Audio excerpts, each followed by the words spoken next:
Hi everyone, today is January 13th, 2018, and this is the Duel Assessment, your podcast for Yu-Gi-Oh! Duel Links. My name is Green Ranger. And I'm Deck Tech. And there's a lot of stuff going on in Duel Links. First of all, it's happy anniversary. It's been a year since the game was released globally. We played it around that time, right? I think right around the release time, and we've been playing about a year, I'd say. Yeah, I think I didn't look up my stats, but this seems a little early to me. But I think what they might be doing is like leading up to the date of the global release, because we're going to talk about all the events that are going on now, but they're all going on for like a couple weeks. So I think that might be where my confusion is, because I was pretty sure it came out like on or right before my birthday, which is still a couple weeks off. Yeah, and we didn't get the 356 or 365 gem reward, right? Like we're like 10 days off, I think. Yeah. So that's another indicator. Yep. But anyways, there was a whole flurry of news. We got a lot of stuff, new cards, a lot to talk about this week. So Deck Tech, where are you? Yeah, so I've been participating in all the various events of the week, but still struggling a little bit to find something that I really like on the ladder. I didn't get some of the stuff that I wanted to play with out of the new box that we're going to talk about later. So instead, I kind of fell back to Cyber Angels, trying to make it work after the nerfs. And I definitely think there's something there, so it's nice to kind of have something to play with. But I've been playing with Cyber Angels for a long time, so I'm also not super excited. I'm hoping that something even newer than that will come out between now and the Kaiba Cup. What about you? Where are you at? Yeah, I last night I decided to play Ancient Gears again. I was just playing Warframe, and I was like, I gotta get somewhere in Duel Links, so I was looking up the new version of Ancient Gears, and there was actually a very interesting guide. I forgot who wrote it, though. I'm sorry. Someone at Duel Links might have wrote a guide, but it's a version with Ninja Grandmaster Sasuke, and it involves the flip effects. So you basically flip a lot of stuff into defense mode and use Sasuke to kill them automatically. And I got to Legend right away, pretty much. I might have lost the game from a disconnect or something, but easy Legend, apparently easy King of Games, pretty good in this meta. And in this, because I was missing a card, I just put in Tragedy as like a win more card to like wipe their board. So that's what I've been doing. Nice. Yep. All right. So that's us, and we're going to talk about this week in esports. Duel Links Meta Weekly number 2 happened Thursday, January 11th. And this is the season series. There's just going to be one of these every week, typically. So, first place, Teemo Phenom. Teemo Phenom won second place in the first one, so it's nice to see someone, take that, get so close to victory and then get it the next time. So it's pretty good for consistency purposes that this guy got first in the next time around. Yeah, and it's, I don't know, it's kind of like a feel-good story for just his mental well-being, because you got to think, like, he was really bummed after just missing it that first time, but this is nice. It will make him go up in the ratings, too.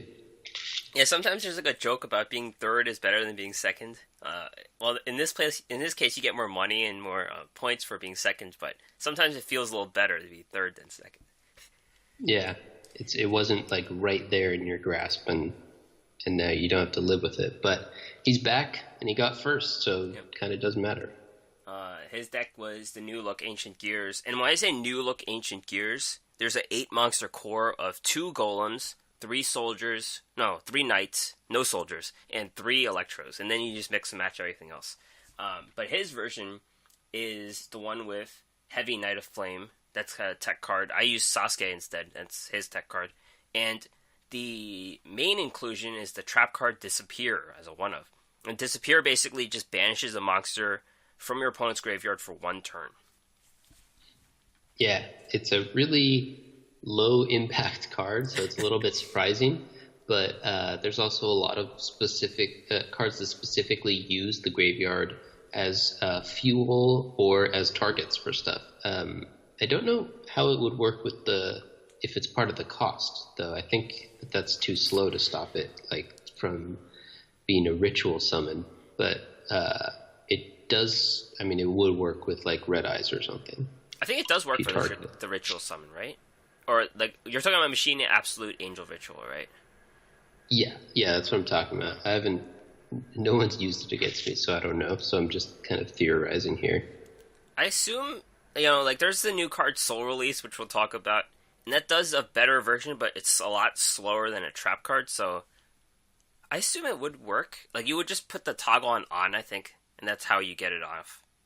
Maybe. Yeah, I don't know. Usually, frequently in card games, and I'm not an expert at the Yu-Gi-Oh rules, so I really appreciate that Duel Links kind of takes care of all of that for you by either highlighting the card or not. But usually in card games, when something is part of the cost, you can't counter paying the cost of something. Whereas if something is part of the effect, then you can counter that.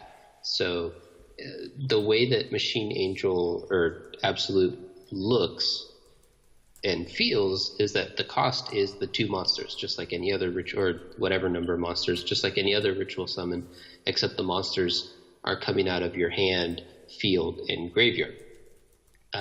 So if to me, it would make sense for it not to be able to target that, but then it would make less sense in terms of him bringing it. So I don't know. Let me see. And just to correct, this card permanently removes the card. It's not just for one turn. Permanently removes one card. Yeah. See, so card I guess tips, that gives it more value. Yeah. Chain this card to any cards that would revive, return to hand, or shuffle back into the deck. So I think it would work for that last point. Yeah, that's interesting. Okay. So I like it. This card would have been nice when everyone was trying to think of a way to counter Cyber Angels. Well, now it's less relevant because they use the regular Angel Ritual than the Absolute. Now it's all Absolutes, like we're expecting. Right. Yeah, there's usually a mix of the Absolutes and the whatever it's called, the Spirit Regular. Blessing. Or, yeah.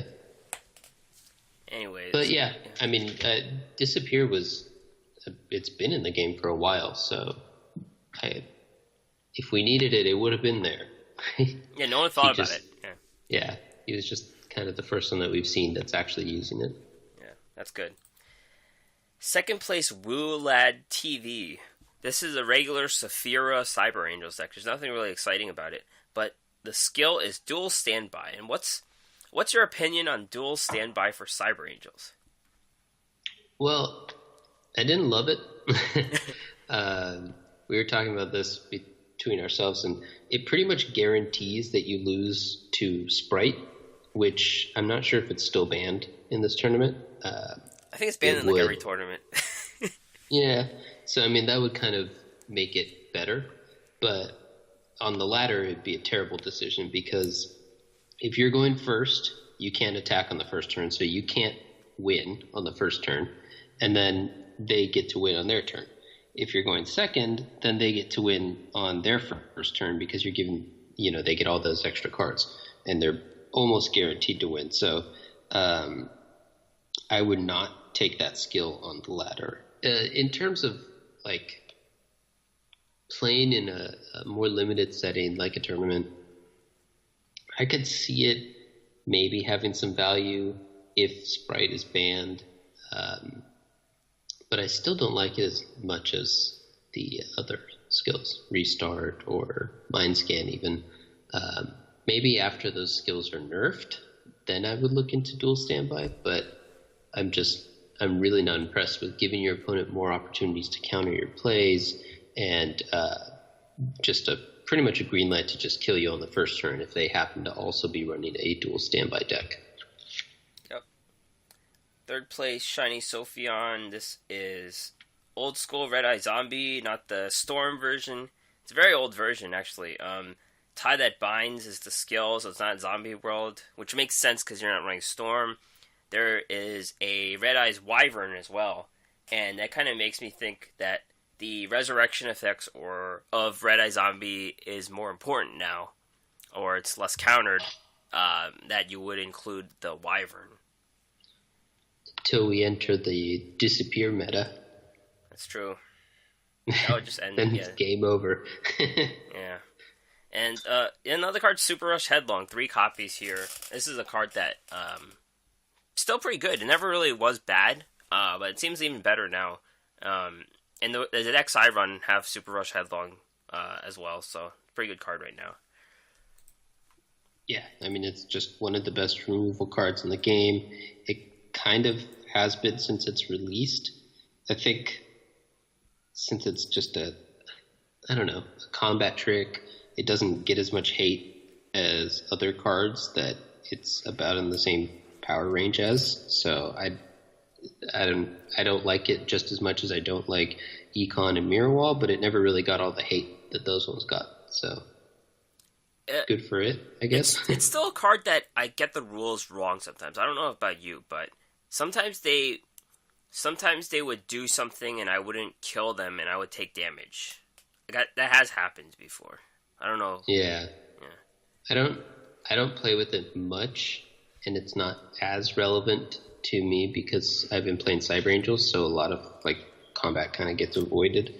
But yeah, it's definitely something we need to figure out, because it looks like they're kind of setting it up to go back to having a lot more monster battles. Yep. This is all about minion-based combat right here. This game. That's right. And, kind of. Sort of, yeah. Another fourth place winner is Zildas. Zildas brought another Ancient Gears deck with Heavy Knight, but this version has 3 Sphere Kribos, which is a lot. Yes, it is, yeah. That could be really annoying really fast. And it is a really good card, though. Like, it did help me get to Legend, just for having one. It just came up clutch so fast because they just don't expect it, and that's the game. Yeah, I mean, it's a great card. I remember my Sphere Karibos were most, like, pertinent to my gameplay when we were in the Tomb Barrel Dragon meta. And it's just, like, one of the very few ways that you could kind of deal with that, because they were attacking in without ignoring your guys, and they were untargetable, and they were just, like, super beefy, so you couldn't attack through them. And Sphere Karibo was a great way to kind of get that edge. And then in a lot of mirror matches and stuff, all you needed was that one turn. Yep. So congrats to the winners, and we'll look forward to the next one. Duel Links Pro 12 happened last Saturday, and we have one winner, a Master Reek. It's a name we've seen before. I translated the French, and that is the tie that binds. So it's a tie that binds Red Eyes, and it's almost identical to the list that Shiny Sophian brought. There's just one Econ instead of 3 Super Rush Headlongs, and it has a Wyvern as well. So the no Storm version seems popular, but Storm is present in the extra deck. I mean the side deck. The side deck includes Cosmic Cyclone, Zombie World, Storm, and 2 Acid Rains. And for those who don't know, Acid Rain's probably most likely to deal with Sergeant Electro. And Master Reek noted that Zombie World was a bad inclusion for the extra deck. Yeah. Yeah. Cool. Good stuff. Yep. And there's a bunch of stuff happening today. We'll probably check out if we find the results next week. Alright. So the updated Duel Links meta tiers. Duel Links meta, they don't often update their tier list that you see on the left. And it's not too relevant, honestly. If you're looking for specifics, it's not too relevant. You would just go to whatever channel you want to see, go to King of Games decks to get ideas. But this is just a general tier list update to reflect balance changes that would come, and also people reporting King of Games decks. So tier 1, Hazy Flame, Red Eye Zombie. Tier 2, Ancient Gears, Gladiator Beast. And tier 3, Dinosaurs, Evil Dragon, and Nanta. Nephis, Temple Burn, and Volcanics. So, the main decks that were big, tier 1 decks, Cyber Angels, Ninjas, those have dropped out of the tier list. We're not sure. We'll discuss it now. But do you think it's just because they're not sure yet, or it's not been, like, people in the Discord, there's a bias. People in the Discord are avoiding those decks right now, and it's not being reflective of the whole Duel Links, but just of the Duel Links meta Discord? I do think that this is just their Discord more than it is the entire community. I've been seeing a lot of people running Cyber Angel still to King of Games, still saying that it's good, at the very least worth playing. I personally would be very surprised if it were not at least tier 3, because I've been running it a little bit and it seems like pretty solid still. It's just no longer oppressive. And I think the ninjas is specifically because they are anticipating the deck to kind of die with a 3-star demotion, which is fair, I guess. I never really played much ninjas, so I couldn't say if that feels like a correct assumption or not. But I do think that they are wrong on Cyber Angels. I've played the bamboo version, and I don't know if that's the go-to version, but I just brick a lot with that deck. I couldn't get out of plat with that deck, yeah. I was gonna say, I did tell you actually. I tried the bamboo version, like when bamboo first came out and got big. I thought that might have been the way to go forward. So I tested it out before even the person who you sent it to me, who got King of Games, I guess, or whatever with it. And I've never liked that version. I've never gotten it to work. I agree that it bricks a lot. I don't think that that's the way that the deck is going to generally go forward. I do think, however, that you can make it work with just using your normal Senjus and, the Petite Angels and Sonic Birds, and just kind of running it the same way that you ran it before. And it's slightly less powerful, it's slightly less consistent, of course, because of those restrictions, but it's still powerful and consistent enough to compete with a lot of the other top decks. Yeah.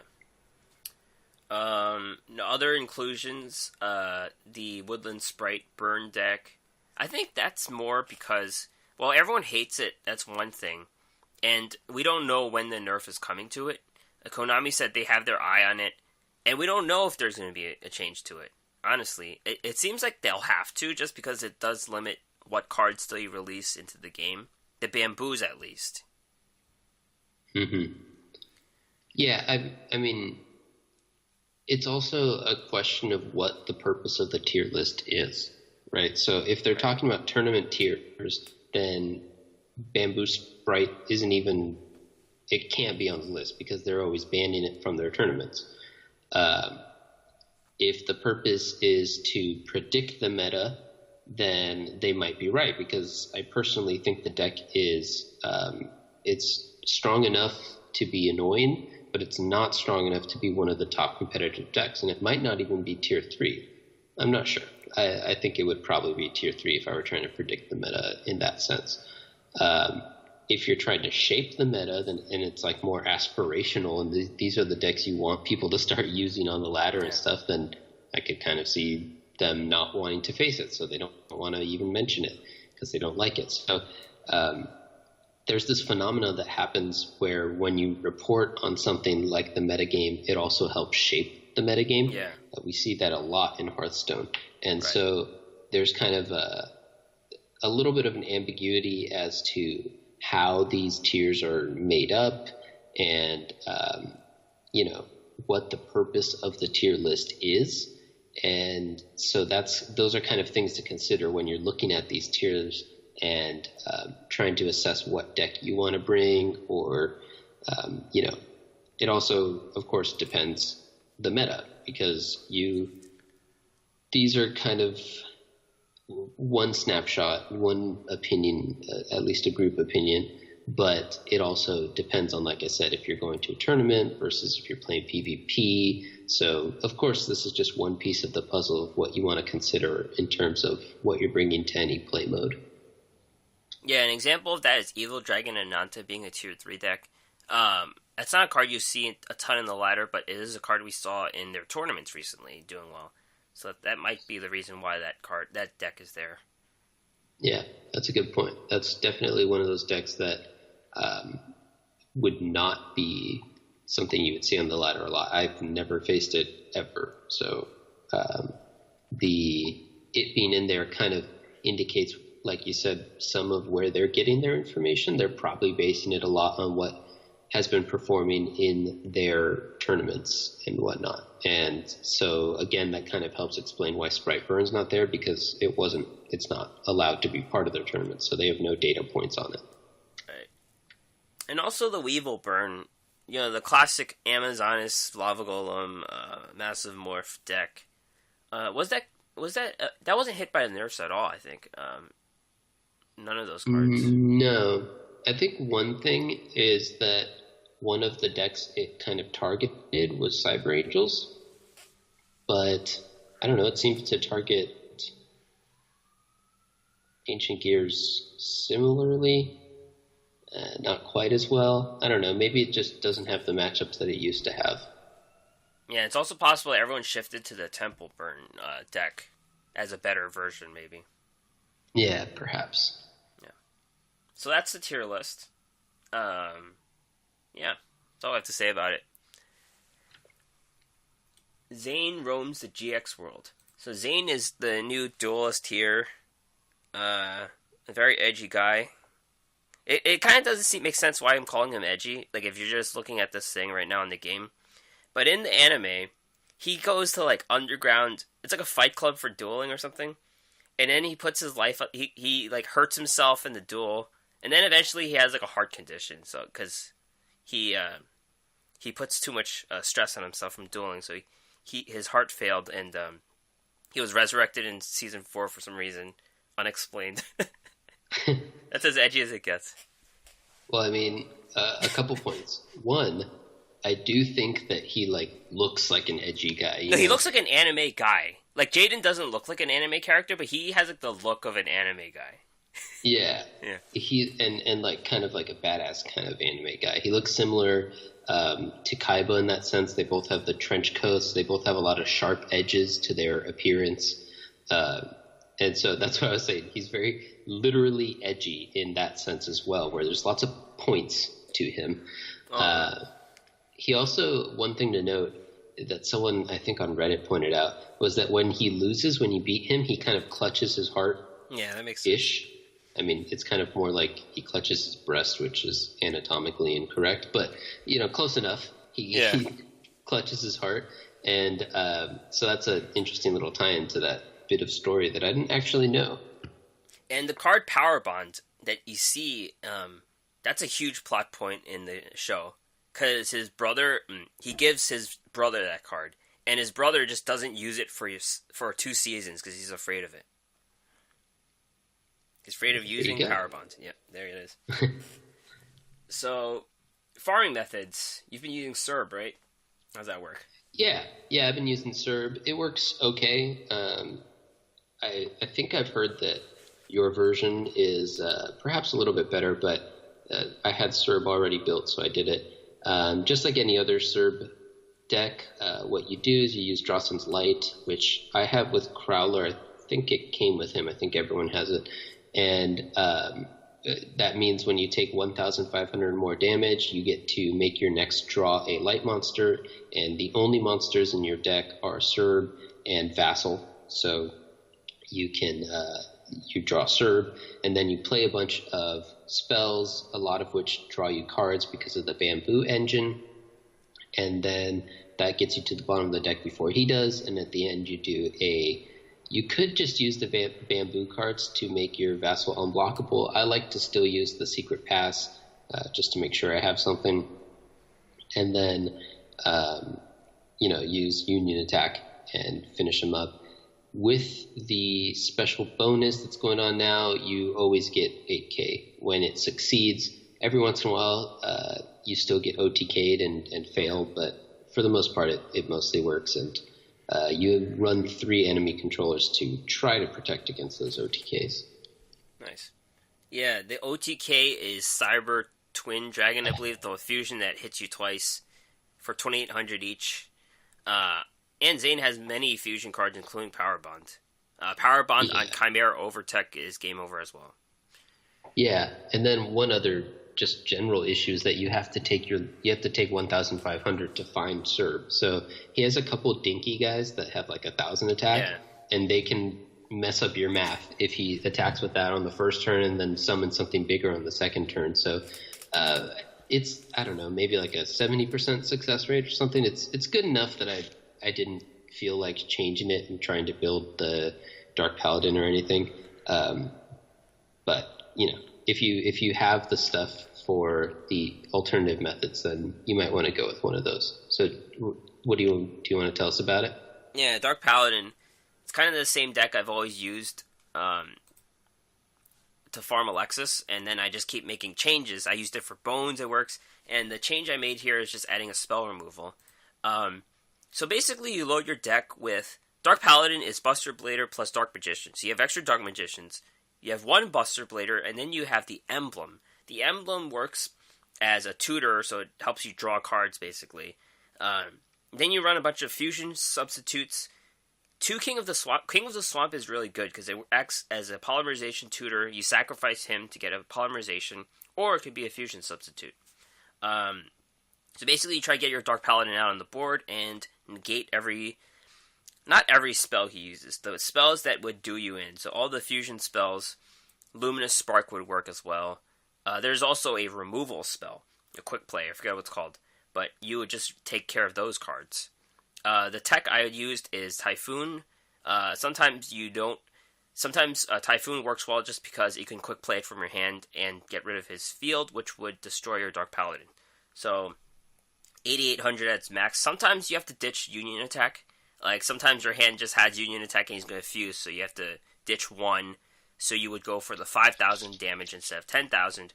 But it gets 8,800 at its max. If you ditch the Union Attack, you lose like 1,000, so it's like 7 rewards, so it's still good. And I'd say it's like about 80% consistent. Sometimes you get those bad hands, so you use Restart or Mallet to get a better hand. Yeah. But he hasn't been dropping SRs for me. I only have one. There's 2 SR monsters. I only have 1, like, out of the 6 you can get. Yeah, I think you're just unlucky this time. You got to keep at it. I've been doing okay. He doesn't feel stingy to me. Like, I have close to 30 of the R's and N's now. And I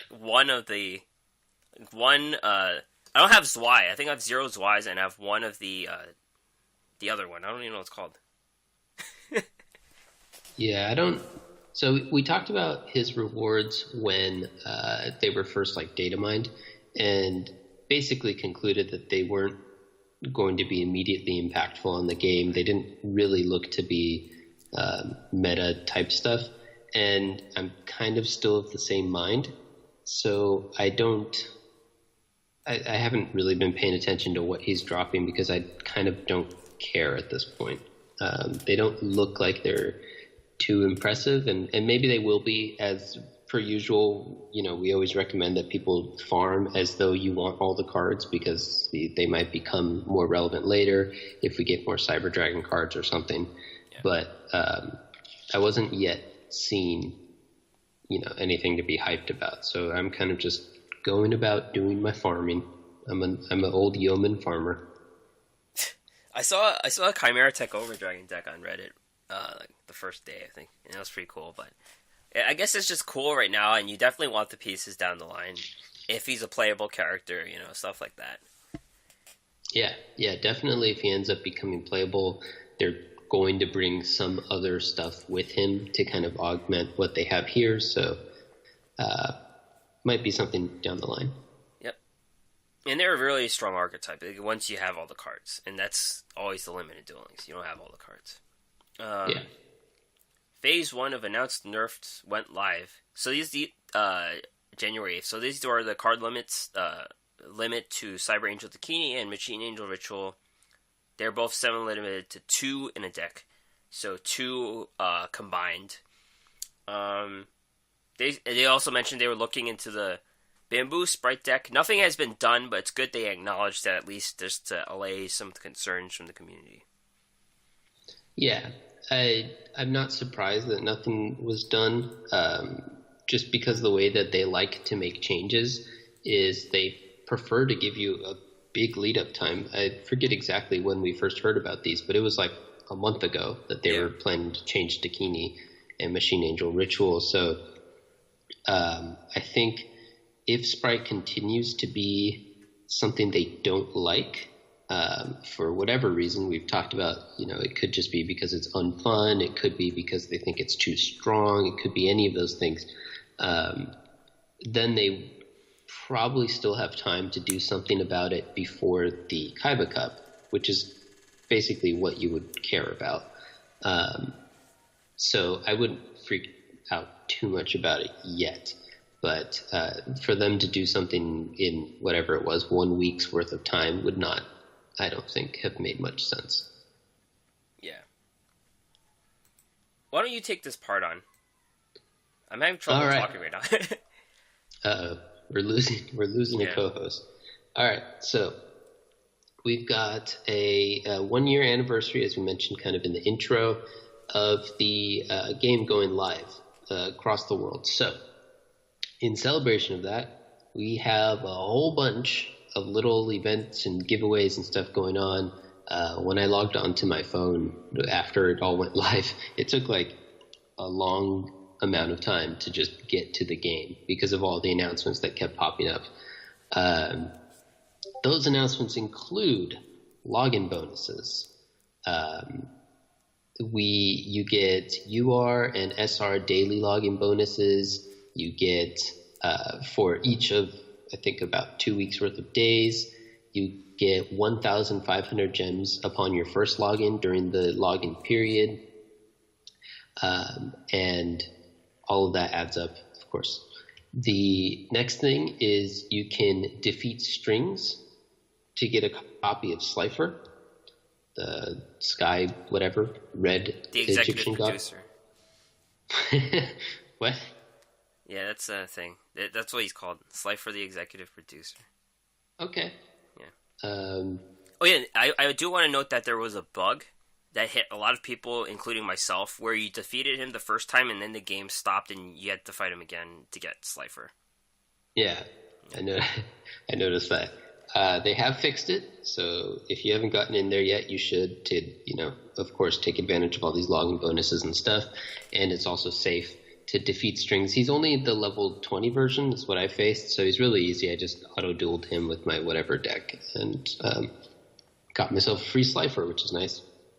They're also giving away card sleeves and a game mat at some point. I don't think it's come yet, but it's at some point during this.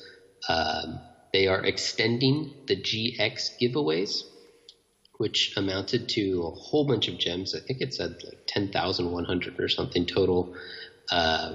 So if you have someone who wants to join the game but kind of feels like they missed that big boat, they can do it now. Those are extending through February. There are a bunch of sales on boxes and structure decks and dual orbs. And there's an entirely new limited time only selection box, which we're going to discuss in a second. And finally, we have the 1.5 times experience campaign is back and not specifically related to the anniversary event because it's kind of been going on for a little while. But from January 8th through January 15th, we had and will continue to have the bonus dual reward campaign where you get 1,000 extra dual assessment points, which translates to one chest if you haven't already maxed them out. So those are kind of all the various things that are going on now. And it's a good time to be grinding and just doing kind of basic play, so that works for me. Yep. And after they showed all that stuff, there was like a secret cutscene, which we'll discuss at the end. A secret cutscene. That's right, yeah. What Deck Tech calls Sexy Merrick. But Sexy Merrick. I don't know the lore very well, but it looked like Sexy Merrick to me, but apparently it's not. It's not. Alright, let's talk about this new box. New cards in the limited time selection box. Selection box volume 1, that's what they called it. It's like when they call it the volume 1, it reminds me of those that's what I call music. It's like volume 36. Man. This new box came faster than we expected, but it's different. It's the first reprint box. Came out Thursday, and it has a lot of the new cards. I mean, a lot of old cards and a few new cards. Each pack comes with 12 cards. Is that right? It was 15, right? Oh, I thought it was 15. No, I'm pretty sure it's 12. All right, 12. And you're guaranteed a UR or an SR each time around, so that's cool. But they cost 200 gems instead of 500. Yeah, so the actual breakdown is 1 UR or SR per pack, 4 rares, and 7 of the normals or neutrals or whatever they are ends. So it's really cool to always open up some hotness, and it's a good way to fill up, especially if you happen to be low on those rares and ends. We're going to talk about some of the ones to highlight in a sec. Yep. This is something that we both did not know, but Redditor Treatery noted that these cards would appear in future sets, the new ones. So if you can't get them this time around, you could get them in the future. They did state this in the news, but there was just too many news and we missed it. But he also noted that the SRs... Oh wait, I think I made a mistake. The URs all come from main boxes. These are the 200 pack boxes with just 1 UR. So all the reprinted URs come from main boxes. And we can expect the new URs to also come from the big boxes as well. And they appeared in a different order than they should have. So the new cards could be released in the order that they show up in the shop. So the first one was Kunai with Chain, right? So that might be the first... That might be included in the next new box. And then the next UR... Thestalos, the Firestorm Monarch, would be included in the one afterwards. Or they could be included in the same one, but it's in an order. Yeah. Interesting. Yep. And just to clarify, when you say they came in the wrong order, the Treatery post kind of talks about it a little bit, but usually the cards come based in the number of stars, right, for the monsters. Or it's like what type of card they are. Like a ritual would come first, for example. Right. Yeah. So it's a little bit weird for the first card to be a trap. So cool. Yep. There's a free-to-play consideration in that you can only buy 15 packs with gems. And this equals 3,000 gems, I think. And yes. It sucks for the people who are free-to-play that they can't buy everything. It kind of does defeat the purpose of the reprint box, sort of. Yeah, it's a little annoying. I was very upset about it until I saw that all these cards were coming later or were otherwise going to be available at some point, if not already. So it made me feel a little bit better about it. But it is still upsetting and weird to limit it in that way, especially when the upside that the cards are coming otherwise is kind of maybe hidden and not immediately apparent, whereas this is a very obvious, once you hit 15 you can't buy anymore with your gems, just the game won't let you. So it's probably for the better because I was kind of, since I've been playing for this whole time, I was getting a moderate amount of whiffs, and then a lot of these new cards are coming anyway, so it might be cheaper to get them through the whatever next box they come in eventually. But still, you have the hype for new cards. You want to get them earlier. There's the time value of cards, just like the time value of money. So, it's a little bit of a bummer, but I've come to terms with it. And we also discussed that this box probably won't be available forever.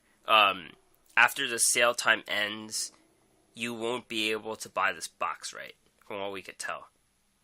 Yeah, so that's how I read it, was that the once this sale period ends, which I think is February, then the box goes away.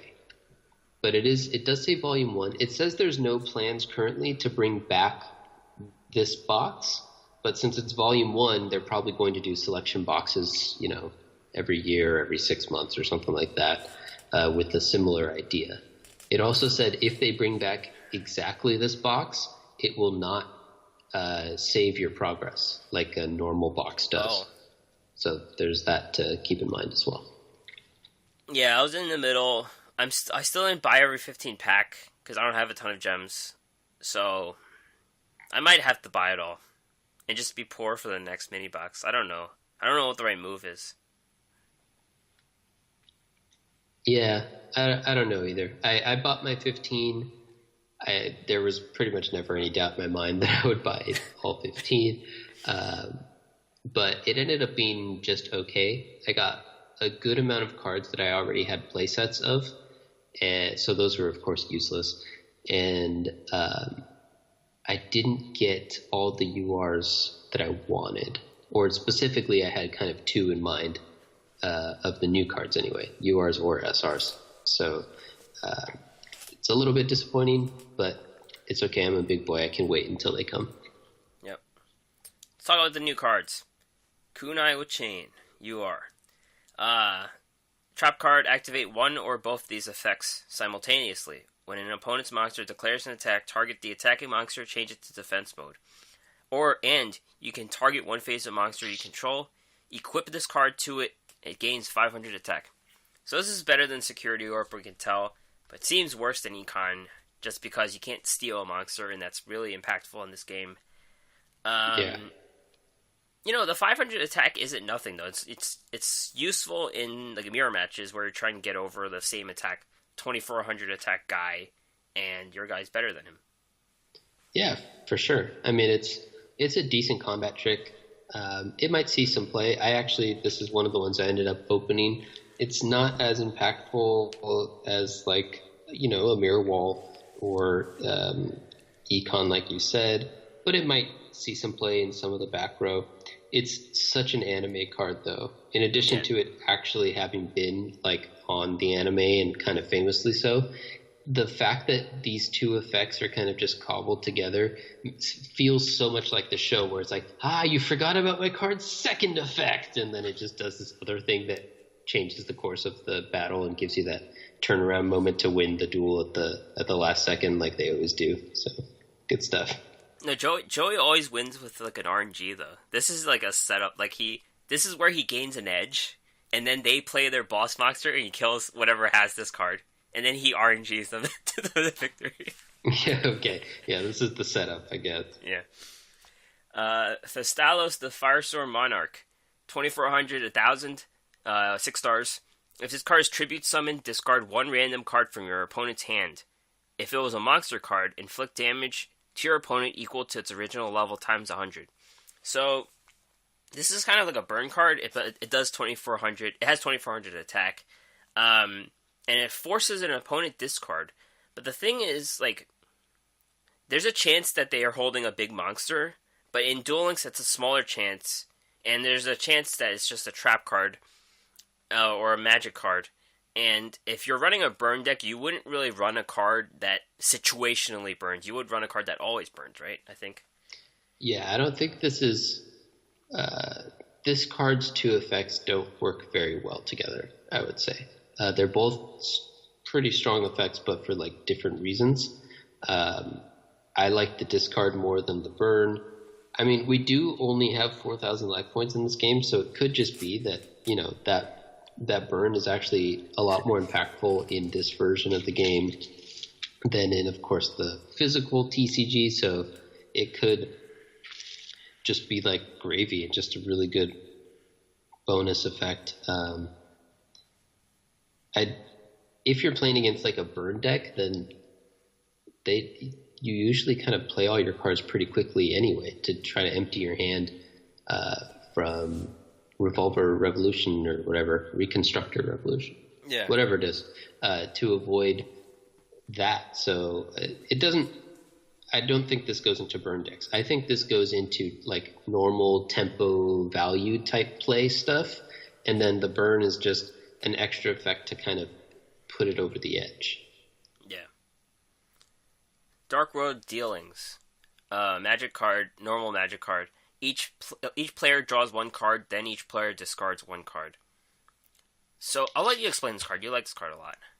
I do, yeah.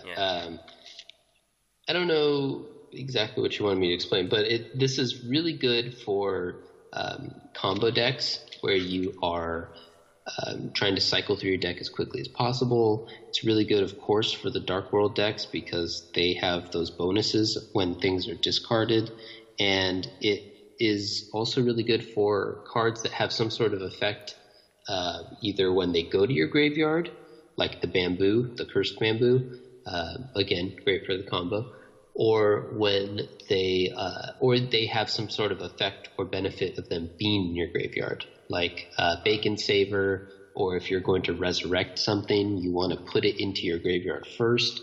So this card is just like, I saw this card as one of the most powerful cards in this set, and kind of one of the ones I was definitely hoping to get, and didn't.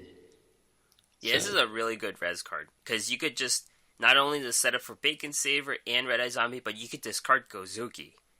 That does a lot for that. And does that trigger the Gozuki effect? Yeah, you can special summon a monster, so. Yep, there you go. So that's all three of those types of effects that I was talking about that this is great for. Yep. A less good card here, Dark Horus. It's a 3,000, 1,800, 8-star Dark Dragon. Once per turn after resolving a spell that was activated during your opponent's main phase, you can target one level 4 Dark monster in your graveyard and you can special summon it. This card must be face up on the field to activate this effect. So regular Horus negates spells. This guy lets the spells go and you special summon a Dark monster. The problem is, it's 8 stars. You're not running Kidmodo Dragon in a Dark deck. Dragons aren't level 4 Darks. So it's just like a big guy for, like a Spellcaster Fiend or Zombie Beatdown type of deck, I think. I don't see it anything else. Yeah, and that's just like a much worse effect in my opinion. Yeah. Letting the spell through in order to get a guy.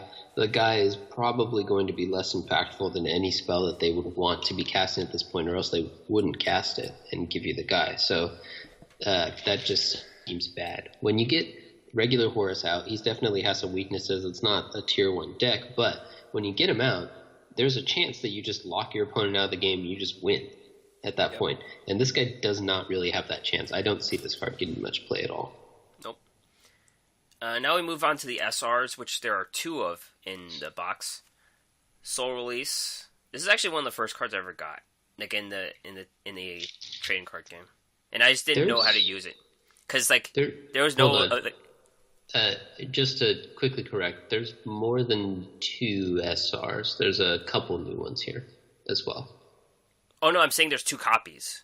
2 copies of each. I gotcha. Sorry, my bad. Yeah. Anyways. All right, so this was one of the first cards you got in the game. Yeah, and back then, there's no use for this. In the first 2, Metal Raiders or Legend of Blue Eyes White Dragon, there's just no use for this card. But it's a normal Magic card. Target 5 cards in your any graveyard and banish them. Yeah, it's the counter Monster Reborn, man. I guess so. I didn't realize it.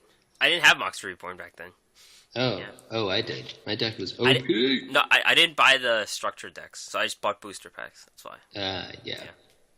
Anyways, it's just a tech card, right? To counter graveyard resurrections or recycling. That's all it is. Yeah, there's a few cards that can pull from banished cards and stuff. So there's maybe some fringe play there that I can't think of off the top of my head. But yeah, it doesn't seem like the most impressive card. Yeah, those are those different dimension cards you'll have to check out that do stuff like that. Yeah. Sky Galloping Gaia the Dragon Champion. This is a fusion. You fuse any Gaia the Fierce Knight monster and any dragon, 2600, 2100. This card's name becomes Gaia the Dragon Champion when it's on the field. If this card's special summoned, which it is when it's fused, you can add 1 Spiral Spear Strike from your deck or graveyard to your hand. When this card declares an attack on an opponent's monster, you can change the battle position of that monster. So, it's a pretty good card when it exists, because it helps you get a card, and you change a battle position, like Black Brachios. Very good effect. I don't know if the fusion is worth it, though, but it is more flexible than other fusions in that you can combine 2 types of monsters instead of 2 specific monsters, I guess. Yeah, I saw a Gaia one-turn kill type deck on Reddit that uses the various fusions and defusion monsters so that you can kind of attack with this or obviously the one that already existed, and then defuse them and attack for lethal. So there's a lot of these Gaia cards that have some sort of interaction with Gaia. And so I think once you get to that critical mass, it might actually be good, even though kind of each of the individual cards aren't particularly good. So just like how we saw Red Eyes get significantly better when it got a bunch of support, we might end up seeing that with Gaia as well. Yeah, that's a good point. Curse of Dragonfire. If this is a 5-star 2000 1500 dragon. If this card is normal summoned or special summoned, you can target one field spell on the field and destroy it. Once per turn, you can fusion summon one fusion monster from your extra deck, using monsters you control as fusion monsters, including this card. I don't really know what that means, the second part. Like, isn't that any monster? Or you could do it after you attack? I don't get that. Well, it's saying you can do it without using polymerization is one thing. Oh, so contact fusion. Yeah. Right, so yeah, because it's monsters you control. So Guy is literally getting off his horse and boarding Curse of Dragonfire. But on its own, yeah, I guess it has some value in that type of deck. But on its own, it's not that good. It's just, weak one tribute to destroy a field that may or may not be there. Yeah, this game has a lot of fields in it, more than at least when I played the physical TCG. And so, there's some value to that, but I don't think it's worth it. I wouldn't play this card unless there's some sort of combo piece thing going. It would have been cool in the anime if... You know how Yugi versus Mako, he destroyed the ocean? Yes. It would be cool... So this guy is actually the one who destroyed every monster afterwards. Like, they were all beached. Like, all his fishes were beached, and then he used Curse of Dragon to destroy him. It would be cool if Curse of Dragon was the one who destroyed the field and not the Giant Soldier of Stone. Yeah, but then we wouldn't have the meme. Attack the moon! Yeah. No, but this card's effect, it fits. It kind of fits, like burn the moon or something. Yeah. Yeah. Oh, well. Missed opportunity. Yeah. Berlinif, the Firestorm Vassal, 3-star, Pyro, 800,000. You can discard one card, special summon this card from your hand. Also, you cannot special summon monsters from the extra deck for the rest of the turn. If this card is tributed for a tribute summon, you can look at your opponent's hand and banish one card from their hand until the end phase. You can only use the effect of Berlinif once per turn. So, it's a bit of a combo piece for a Festalos. And it has it's like a Monarch card of synergy with another card that's not in the game yet, but it's not too useful at the moment. It's kind of like Light Force Sword. You could banish a card from their hand for a while. Yeah, but only for your turn. So yeah. That seems to only counter basically Sphere Karibo. Yeah. And Eco and those other ones we talked about, to try to save you from one turn kill Sprite, but that doesn't really. No one runs those, so it's basically just your Sphere Karibo counter. Or all the other Karibos that get a little bit of play, too. Yep. I did see a relink Karibo on the ladder. Hey, there you go. Yeah. By order of the Emperor. Huh? Relink Karibo? Yeah, I run into all the various Karibos every once in a while. Man. There's too many memes going on. By order of the Emperor, continuous trap card. When a monster effect is activated, that activates when a monster is normal summoned. You can negate the activation, then the player whose effect activation was negated draws one card. So it lets the opponent draw a card. Right? Yeah. Mm-hmm. So basically it counters any of the searchers. Senju, Sonic Bird, Cyber Petite, Samurai Skull, and that's all I can think of. Good enough.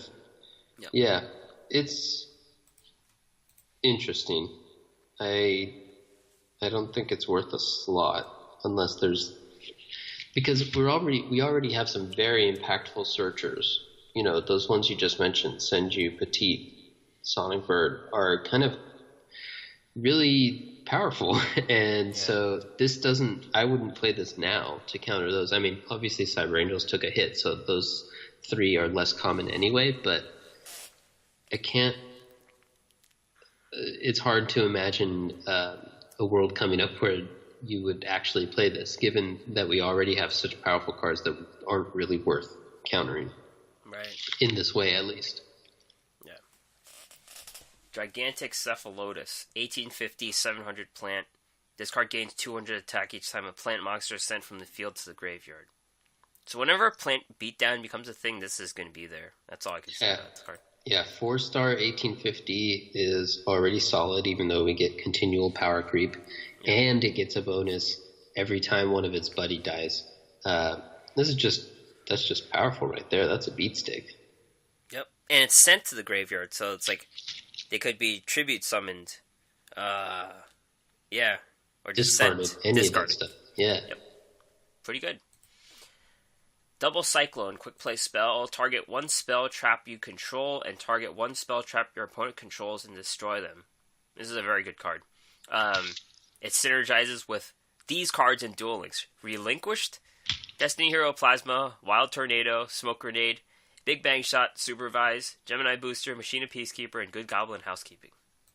Yes, so this is the same thing we always talked about with the Destroy versus Send for cards like Wild Tornado. So we finally have another Destroy, and you get, to help yourself out as well. So good stuff there. I actually opened one of those, so that's kind of good. Nice. I really like this card for Supervise. Yeah, just get a bunch of monsters. Yeah, there's all of these cards are good because you negate, or you actually turn the downside into an upside.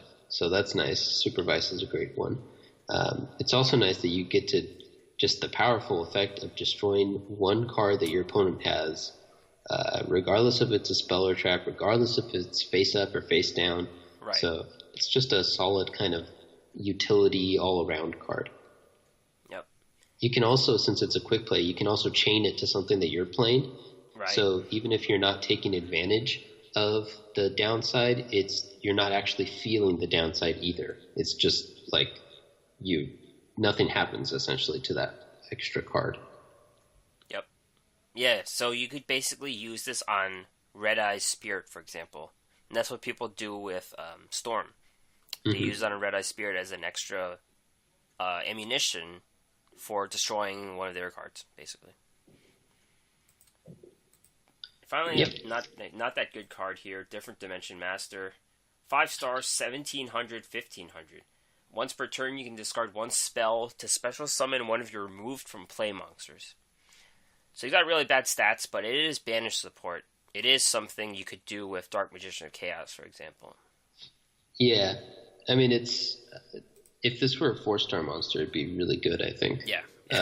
But as a 5-star, you kind of struggle to get them out. It's a whole ordeal to kind of get them set up, and then to try to abuse that effect, because with a body like this, it's not going to last for too long on the board. Nope. So those are all the new cards, and let's move on to the old cards. How do you want to cover these? I guess I could. You've been reading a lot. Do you want me to kind of just list them off and you jump in if there's any you want to talk about? Or sure, yeah. All right. So in terms of the old cards, we've kind of split them up. The good ones of the URs and SRs are Sonic Bird, Sphere Karibo, Senju of Thousand Hands, Mirror Wall, Soul Exchange, Divine Wrath, Gozuki, Ninjutsu Art of Transformation, Sergeant Electro, Shingzen Hu, which is the trap that locks down 2 trap zones. Right. I don't know if I'm saying that right. That's right. Yeah, got it.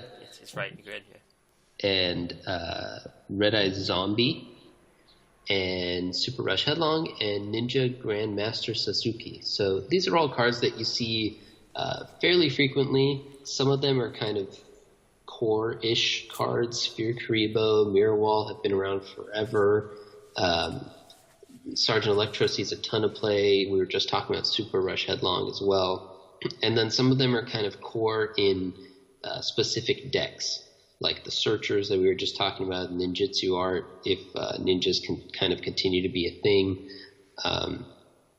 The Red Eye Zombie, of course. And then the last kind of bunch of them are just really powerful cards that kind of see play in and out, like Divine Wrath. The a little bit more of fringe, but also still, something you might be excited about are the 7 Tools of the Bandit, Magic Drain, which saw a lot of play when it first came out, Reinforced Human Borg, Mecha Phantom Beast Hamstrat. Again, that was kind of a weird card that got a moderate amount of play in its day. Order to Charge, Shard of Greed, Wonder Balloons, Wild Tornado, Double Summon, and Destructotron. So some of those are kind of just classic cards. The Shard of Greed, Wonder Balloons, Order to Charge, those are from the first box. Yeah. And they were kind of the chase cards of that box. Just some good stuff here. Is there anything you wanted to highlight beyond that? No. I mean, Psychics, I put all the Psychics here because they're not currently a good deck, but if they are to be good, the Psychics are right here in this fringe category. Yeah, that's a good point. All right.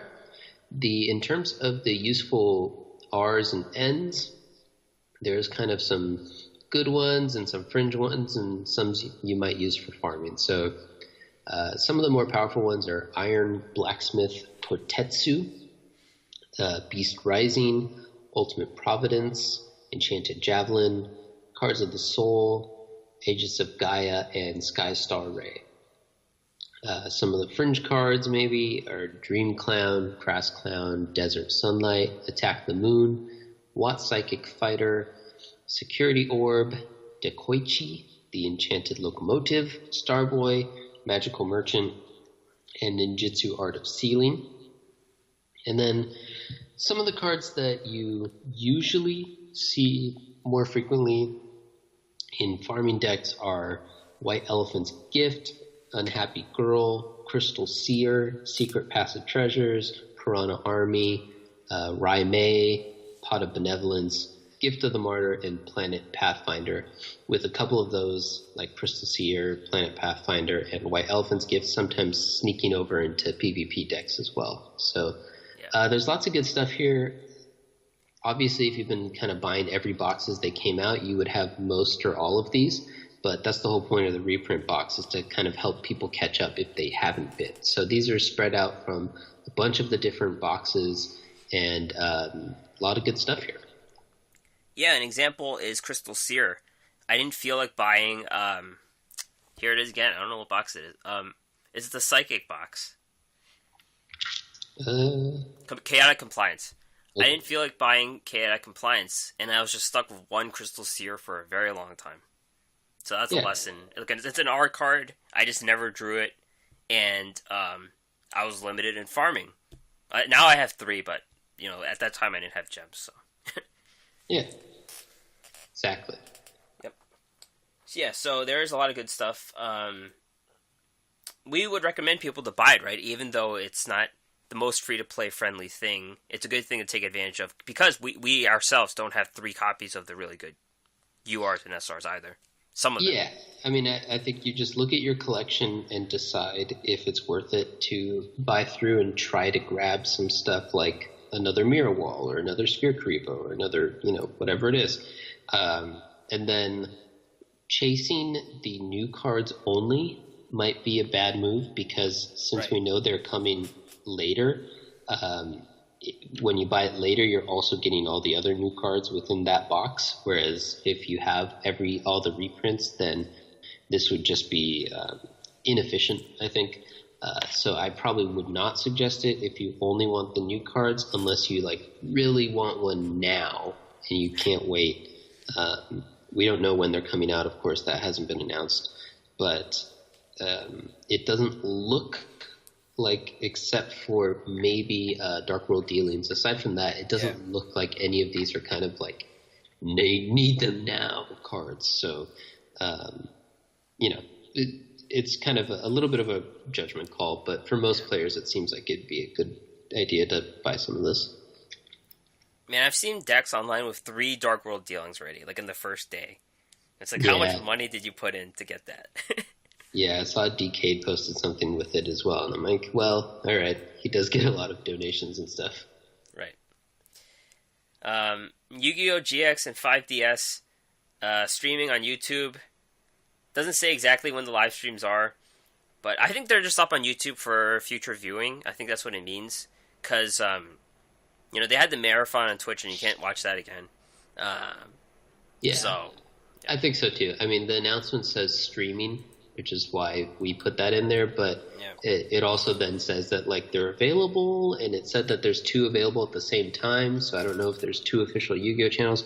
My money is on they've just kind of put them up as, VODs for now, and you can just watch them there, which is cool.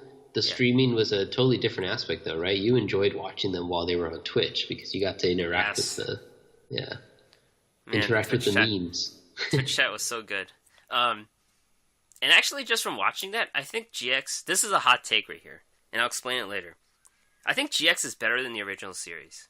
Oh, my damn. Yeah, I haven't seen 5DS, so I don't know if motorcycles make a difference, but GX, I think, is better. But, what was I going to say? You could also watch these things on websites like Crunchyroll, but the quality is worse, and it's not guaranteed in English, so... Or whatever language you want, but, this one's probably guaranteed in whatever language you want, or they have subtitles for it in YouTube, because YouTube's good at having subtitles for things. So it's probably better quality as well, because they probably got it straight from the source. So yeah, check it out. I'm assuming that this is happening because of the success of those Twitch live streams that they did, and so they're trying to, I don't know, move it on to other big mediums, and they know that probably know that a lot of Duel Links people go on YouTube, and that YouTube has a lot of Duel Links content on it. So if you're interested, check it out, support that move, all that stuff. One thing that was funny during the live stream is people were so pissed off when Cyber Angel Takini showed up in the show. And also Alexis, like, they were playing their best monsters to power up a portal or something like that, and Alexis played Ben 10, and everyone was like, where's the key? Yeah. Alright. Upcoming news. We have some character leaks and also an Imgur gallery of current cards, a lot of Zane cards, and also some upcoming cards. So you can check out the gallery. It has a card called Pot of Desires, for example, so you can check that out. We're not going to talk about those cards because we don't know when they're coming. But there were some leaks of some characters to BLDs, Esperoba, Grandpa, which I spelled backwards here for some reason, on purpose. It's in the show. He goes by an alias. So that's his alias.